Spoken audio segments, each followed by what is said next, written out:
Hello everyone and welcome to the live today. We're going to learn about another conversational lesson in English. I thought the last lesson that we had was very productive and we were able to have some deep conversations, and I was able to help many of you with your English and correcting sentences. We were also able to discuss a wide variety of vocabulary, which I think is always really important when learning a new language. So what we're going to do today is I'm going to try to encourage everyone on the chat to write as much as they can. Hello everyone, hello Afaf and Virginie, it's nice that you've joined us. I hope that you're all having a good day wherever you are and that you're enjoying the sun. So the way the lesson is going to be structured today is that we're going to talk about different vocabulary and topical areas. And then I'm going to ask many different questions about these topics. So hopefully by discussing these different themes, we can learn some new vocabulary and use some vocabulary that we might not use that regularly. So hopefully this lesson will be really helpful for everyone. So we're going to go straight into the lesson today, but just quickly before I do, if we have any new students in the lesson today, if you could subscribe to our channel below. If you look below the video, you should see a description of our company, and you should hopefully have the contact details for one of our sales representatives. So hello Felix, it's nice to have you in the lesson today. Thank you very much for joining. So this first exercise is one to try and encourage everyone to write different sentences in the chat. So what I'm going to do is I'm going to write down a word in the chat, and I would like you to write down the opposite word, okay? So the word today is cold. What is the opposite of cold? And now this might be quite simple for many of you, but as I mentioned, we're going to try and have a conversation. So it's difficult behind a laptop to have a conversation. Normally we have one-to-one lessons, but we're going to try our best today to have a conversation. Fantastic. So hot is the correct answer, of course. But my question is, what items of clothing do you normally wear if it's cold? So you can list as many items as you want. You can also write some sentences if you wish. Just try and practice your vocabulary and grammar as much as you can. So if you're cold, what do you wear? Sometimes it's very cold in England. It's mainly very wet. But if it is cold, what can you wear to stay warm? Let's have a look at some suggestions. So Elodie has written down coat, a fantastic example. So a coat is what we normally wear. It's quite a thick item of clothing that we put on last. Sometimes our coat can be waterproof to protect us from the rain, of course, but a coat is very important. A really good suggestion, Elodie, especially if we're going outside. We don't normally wear a coat inside the house. A coat is primarily for going outside. So what could we wear inside the house? It's always cold in my house, so I would love to have some suggestions here. Virginie has written here socks. Of course, I think I wear socks in every kind of, every type of weather. Obviously, they're very comfortable and I like wearing them. A really good suggestion. Okay, I see a lot of coats, gloves and scarf. Fantastic. So gloves are for our hands and a scarf is for our necks. Okay. And a pullover, of course. Fantastic. So my next question is, what items of clothing do you wear if it's hot? Let's say you're going on a holiday to a very nice location somewhere in near the equator. perhaps even the south of France. Can you list some items of clothing for me? And I would just like to say, well done, Aline, for writing a sentence. She's written, I wear a coat when it's cold. That's a fantastic sentence, and thank you for that. Okay, we have loads of different suggestions. T-shirts, shorts, skirts, exactly. Earmuffs, that might be for the cold still, Ellen, but a fantastic suggestion if it is cold. Earmuffs definitely do help to keep your ears warm. Yeah, a dress. I think a dress is an excellent example. Perhaps not for me, but a dress is very lightweight, just like a t-shirt, and sandals. Fantastic example. Okay, I'm glad everyone understands the concept of this first exercise.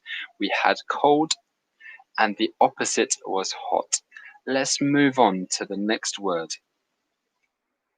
So, we had a lesson the other day about rooms in the house, and this was one of the rooms, the attic. So, where is the attic found? Can anyone remember where we find the attic in the house? And what do we use the attic for in our house? Okay, we have some answers in for the opposite of the attic. Anya has written the cellar. Okay, and yes, you're exactly right. We can also refer to the cellar as a basement, a room below the house. Okay, so we have some questions here. Hamza has written, what does it mean?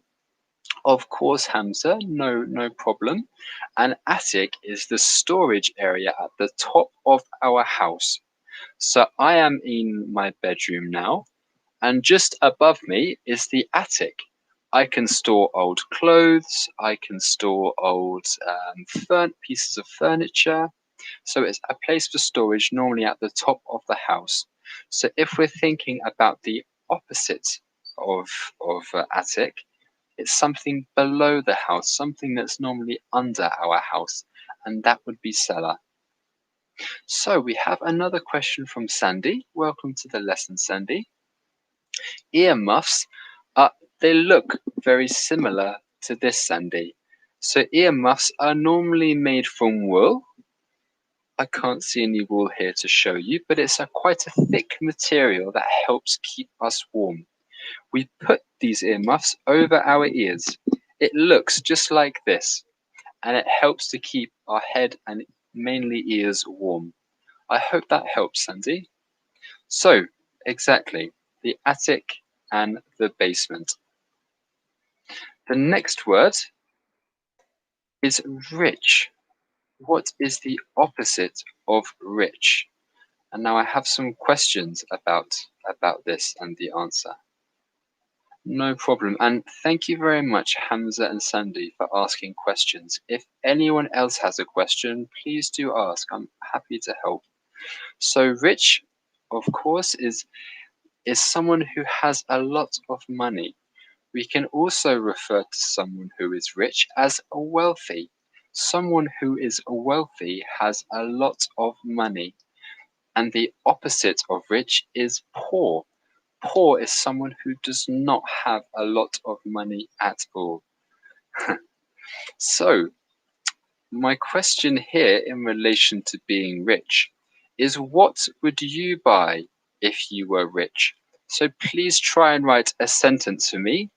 So for example, if you were rich and you wanted to buy a car, you could write, I would like to buy a fast red car, uh, a fast Lamborghini, or I would like to buy a big house in the middle of the countryside because I enjoy nature.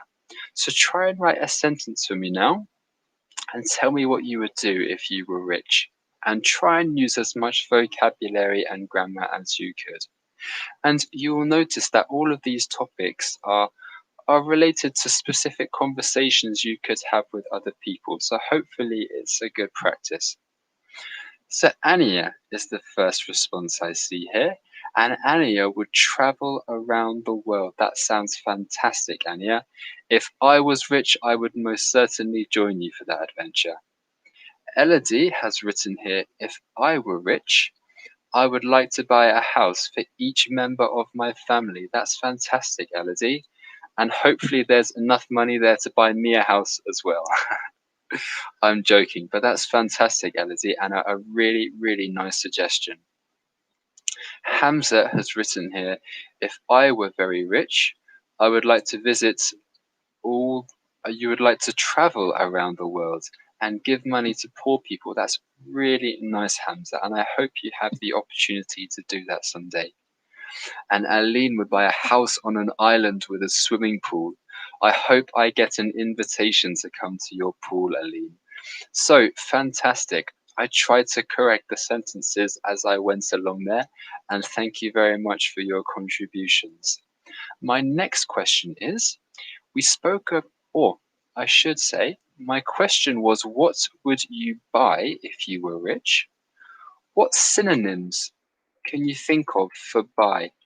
So what other words can we use instead of buy? A synonym. What other words can we use instead of buy? I just hesitated because I was going to write down an answer. Another example is get. I buy some new shoes. I get some new shoes. Fantastic, Anya. Anya has written purchase. When you make a purchase, it means that you buy something. Fantastic, Anya. There are some more examples, so if you could keep trying to guess, we have a couple more vocabulary terms. So Nana, that's a really good suggestion. An offer is when you ask someone if they want something. I would like to offer you this pen. So perhaps it's not related to buy, but it is related to an exchange of an item. So really close, Nana. Thank you for your suggestion. Elodie and Hamza have copied my gets. Can anyone else think of another word, another synonym of buy? I'll give you just a couple more seconds. If not, I can give you some of the answers.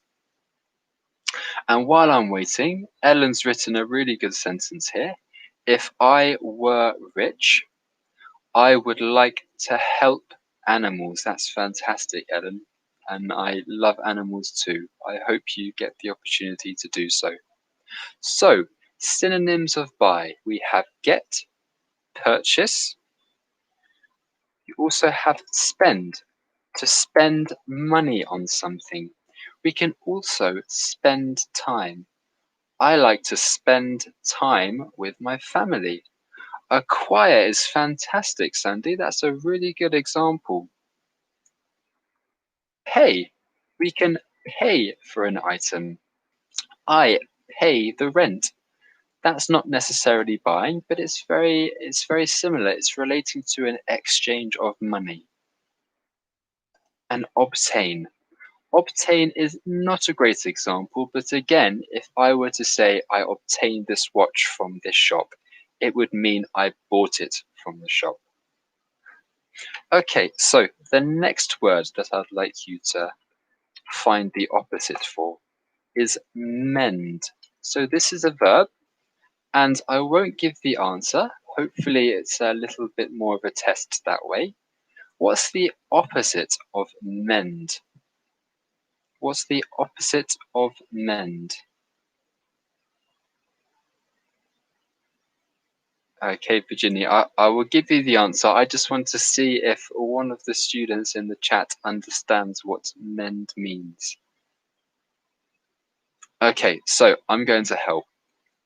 If something is broken, we need to mend it. So let's say that my glasses won't shut and it's really stiff here and I can't close it. My glasses are broken. So if I mend my glasses, it means that I can perhaps remove the screw, I can screw it back in.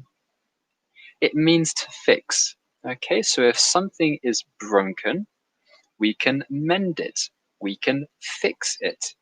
So I can see Elodie has written down break. So the opposite of mend is to break. And that's exactly right. Repair is another synonym of mend. Fantastic, Virginie. Thank you very much for that. So my next question is, what things can be broken? What can be broken in English? Okay, I'm very interested to see the different suggestions. We have many different examples of things that can be broken, but what examples can you think of? Anya, exactly. My glasses can be broken. Hopefully they won't break anytime soon. But yes, glasses. This glass, if I drop my glass, it's likely to break. And hello, Chloe, it's no problem if you're late. It's nice to have you here. But exactly, we can break objects. That's the most common use for the verb break. What else can we break? We've talked about cars, plates, glasses, objects, things. What else can we break? We can break bones, yeah. If I give you another example, we say in English, we break records. For example, Usain Bolt broke the record for the men's 100-meter dash. Atomica, you've just guessed another answer. It's an expression in English to say that your heart gets broken. If you're unfortunate and you lose someone close to you, you can say as an expression in English, they broke your heart. So it can also be not physical, but also mental too. It can be more of an expression to break someone's heart. A really good idea. Another example is a promise. Let's say I promise to teach or give a YouTube live on Saturday, and I promise that I will do so. And on Saturday, I'm in bed or I'm with my family or friends and I don't do the lesson. We say that I have broken a promise. I haven't kept my promise. When you promise something to someone, it means you commit. You make a commitment to doing something. I promise to buy my friend some chocolate. Okay, if I don't buy them chocolate, then that means I've broken the promise. And one last example is a contract. So if you break a contract in English, it means that you are not abiding by the terms in the contract. Let's say, for example, there is a contract which says you have to work 10 hours. If I only work 5 hours, it means that I break the contract. I do not fulfill the requirements. So thank you for asking the question, Hamza. When we break a record, it means I should perhaps explain a record. A record is an achievement which someone can get, and it just explains the best time. If we're using a race as an example, and we're using the 100-meter dash as an example, so Usain Bolt is who I mentioned before. Let's say that I run this race faster than anyone else, and I run this in 5 seconds, and no one runs it faster than me. Okay, so I run 100 meters in 5 seconds. That's a record. It's the fastest recorded time that action has been completed. I hope that's clear, Hamza, and if you ever have another question, please do ask.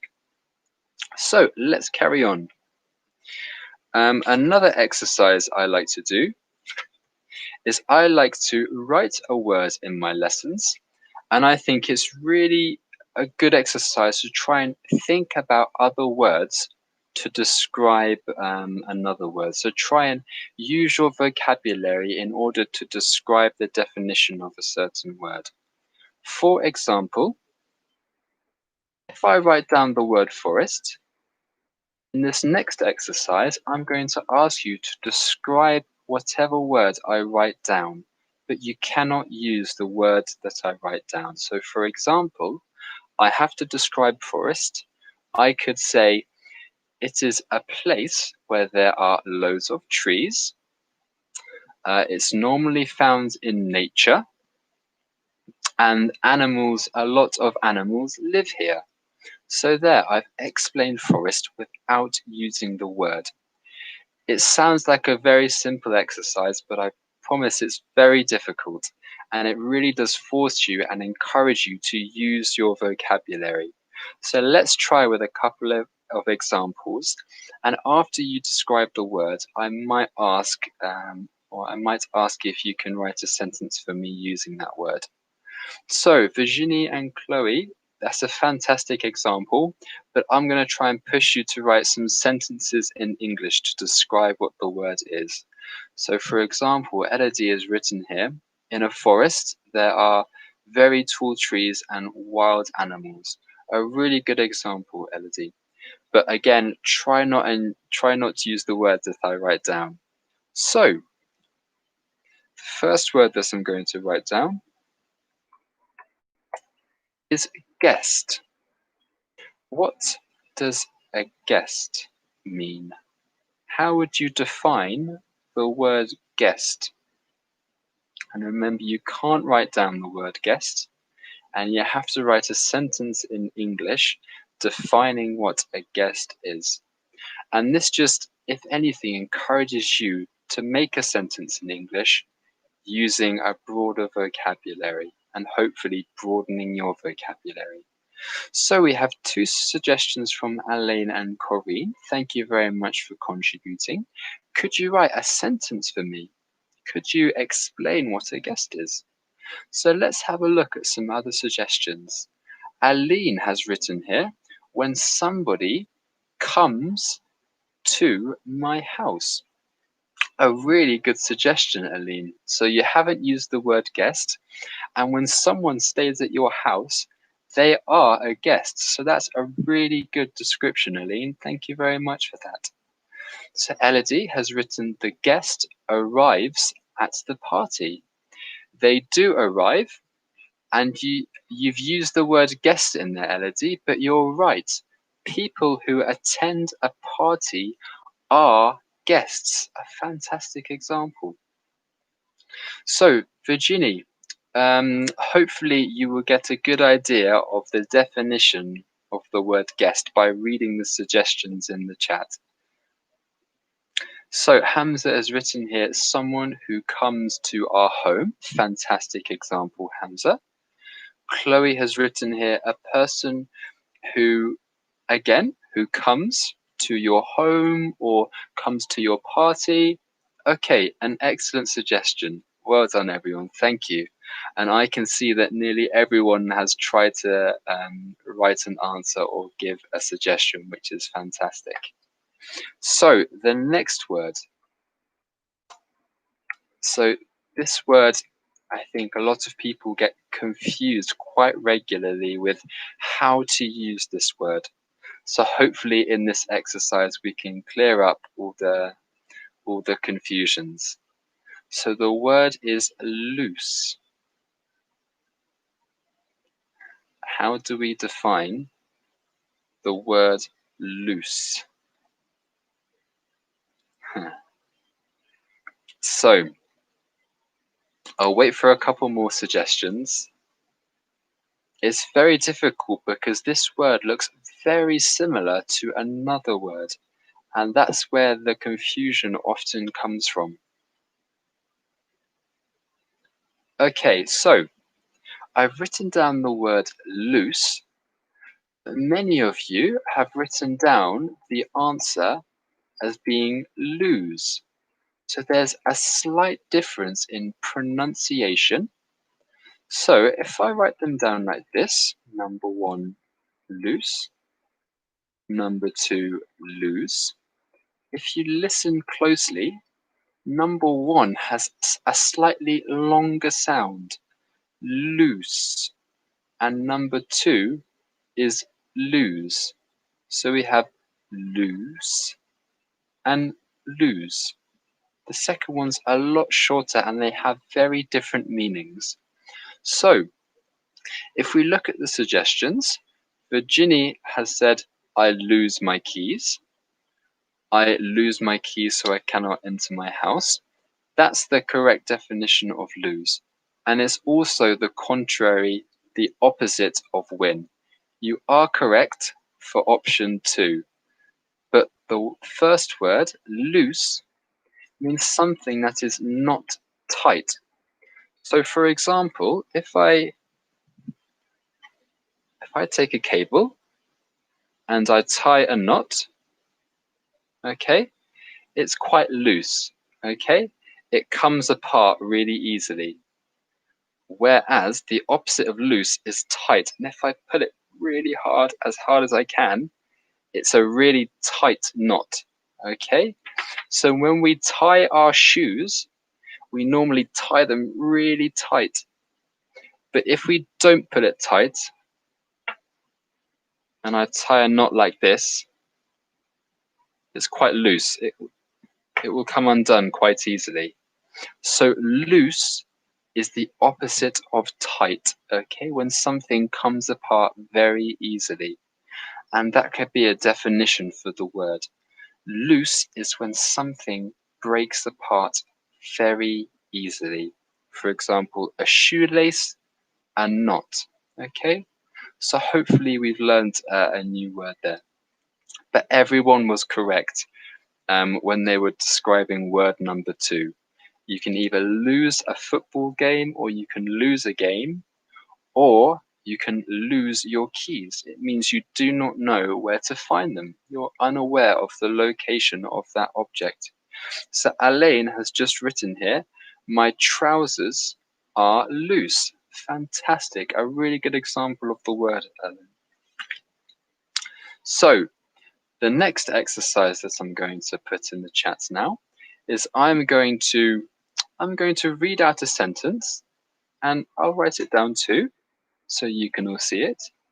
And I would like you to tell me if the sentence is correct or incorrect. Okay? So the sentence is Los Angeles is more big than Paris. Do you think this sentence is correct or do you think it's incorrect? Los Angeles is more big than Paris. And we're looking at grammar here, not at the actual size of Los Angeles or Paris. I don't know how big they are. Okay, so let's have a look at some suggestions. Okay, fantastic. I'll wait so a couple more people can write. Fantastic. So many of the students here have written down the correct answer.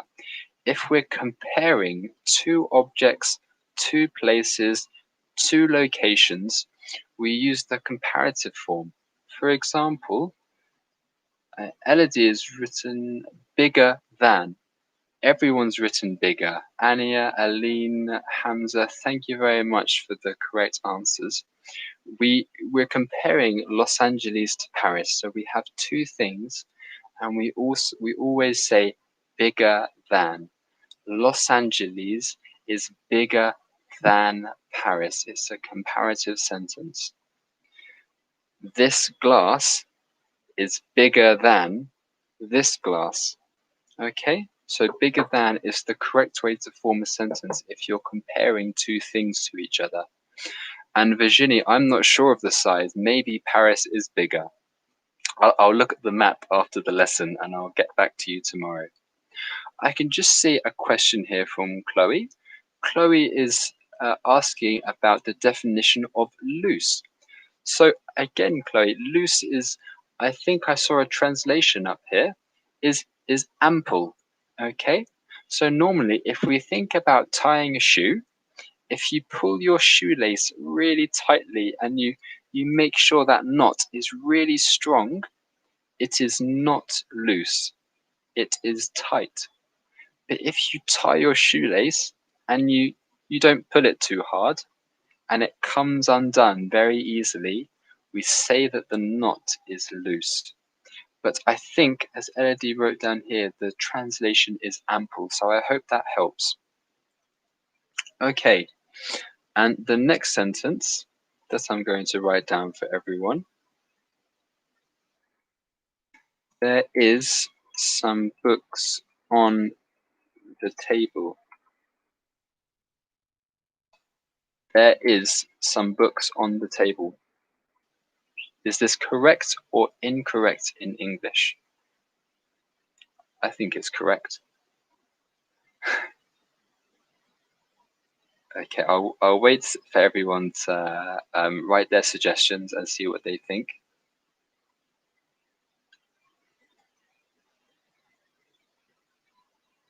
Okay, so fantastic. Some Elodie and Ania and Virginie have written down there are. And of course, we're talking about more than one book. If it's plural, we always refer to them as there are some books or multiple objects. Well spotted, and I'm very glad to see that you all guessed the correct answer. So I'm looking at the time, and unfortunately, I think that is the end of the lesson. But thank you very much for taking part in the lesson today. You all have contributed a lot, and it was really interesting to see your ideas and your sentences. We have a lesson tomorrow at 3 p.m. again, so I look forward to seeing you all then. Thank you very much for today, and I hope you all have a lovely afternoon and evening. Thank you very much again, everyone. Goodbye.